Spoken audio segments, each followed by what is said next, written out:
De ce duplex, docteur, qu'arrive-t-il à notre jeunesse?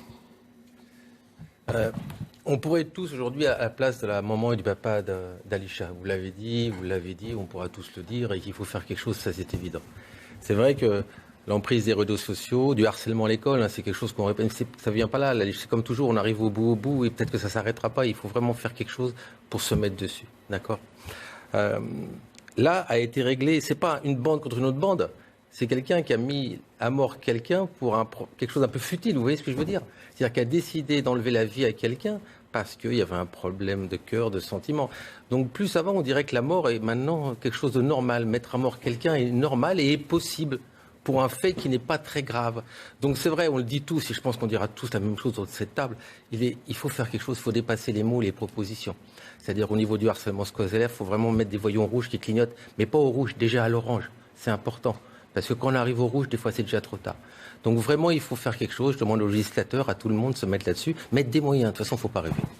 Les paroles sans des moyens n'aboutissent pas, comme dans tous les domaines. Donc, au-delà de ce qu'on pourra dire en bien, pour le législateur et ceux qui nous gouvernent, mettez vraiment des moyens dans ces endroits. Et puis, je le dis, la mort vient quelque chose de commun. Aujourd'hui, on va tuer quelqu'un pratiquement pour rien, comme c'est le cas aujourd'hui. Donc, en fait, cette mort, aujourd'hui, donner la mort, c'est quelque chose qui paraît facile à faire et qui est fait avec préméditation. Avec préméditation pour une enfant de 14 ans. C'est terrible. Il y a un gap, ça ne va plus jamais arriver. Non, ça va être très difficile à bloquer des réseaux. Mais vous avez tous les deux raison paradoxalement, et vous avez raison aussi. Mais là, attention, on n'est pas dans un phénomène de bande. On est quelqu'un, on ne sait même pas s'il y a un casier déjà. C'est quelqu'un qui a mis à mort quelqu'un pour une raison de cœur. C'est-à-dire qu'aujourd'hui, la violence fait partie de l'adolescence et de l'enfance, beaucoup plus qu'avant, que chez nous. C'est quelque chose qui est normal. Dans les cours de collège et de lycée, il y a beaucoup plus de violence, de règlement de compte, plein de choses comme ça. C'est totalement différent d'un affrontement entre des bandes.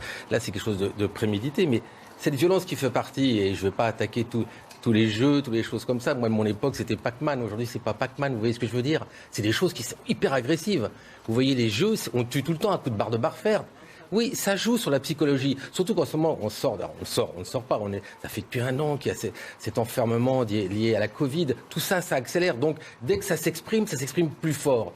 Je ne dis pas que la cause soit la Covid, je suis d'accord avec vous, mais ça y participe. Néanmoins, je vous le dis encore une fois, la violence fait partie aujourd'hui intégralement de la vie de nos enfants. Ils grandissent dans la violence et ils s'expriment violemment.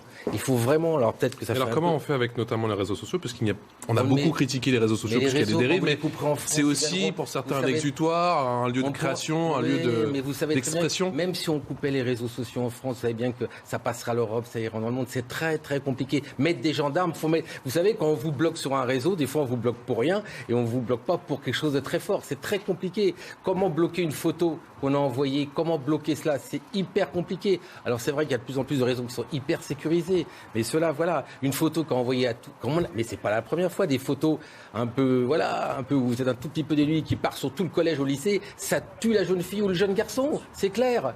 C'est une mise à mort parce qu'ils peuvent plus rentrer au lycée, ils peuvent plus rentrer au collège. Et j'en ai vu récemment dans mon cabinet médical, il y a 3 jours, une fille qui voulait pas retourner parce qu'elle s'est fait agresser 2 fois.